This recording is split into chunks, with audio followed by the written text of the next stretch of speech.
Donc en effet, le tracé qu'on est en train de faire, à quoi va-t-il servir? Il pourrait servir à dessiner en vectoriel une voiture bien sympa avec des aplats ou des motifs dedans. On fait une forme qui va avoir de la couleur. Ou alors ça pourrait servir à faire un masque pour enlever le décor autour de la voiture. En effet. Et dans Photoshop, c'est le même principe en fait. On fait ça dans Illustrator, mais on serait dans Photoshop en train d'étudier le tracé, ce serait exactement le même principe. La manipulation des vecteurs est la même en fait. Donc quand vous avez affaire dans Photoshop à un objet à bornette et que vous voulez supprimer son décor, on l'entoure avec un tracé vectoriel qui va devenir un masque vectoriel dans Photoshop.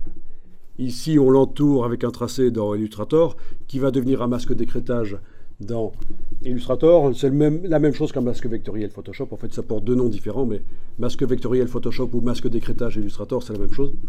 Ou alors, dans Illustrator, je peux en faire une forme qui va contenir des motifs, des dégradés, tout ce qu'on veut, pour faire un truc sympa. Ok, ben écoutez, je vais continuer le boulot ici, et puis vous allez tester, mais regardez bien.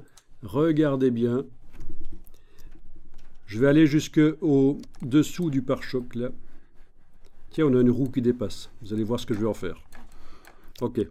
Donc, cliquez, glissez. Touche contrôle du PC, je peux ajuster.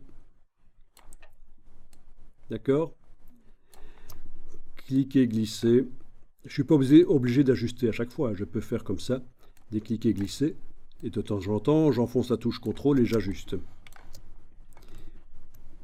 Cliquez, glisser, touche contrôle, j'ajuste. Attention, nouveauté ici.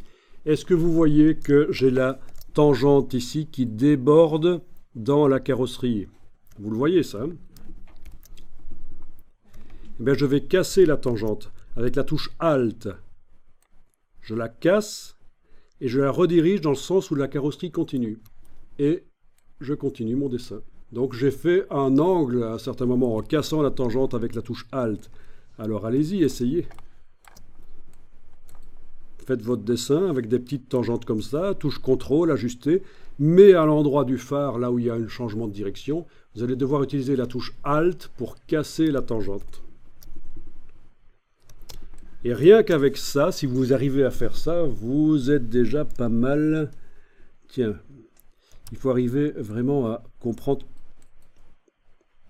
la forme de la voiture en fait. Parce que blanc sur blanc, elle n'est pas si facile que ça.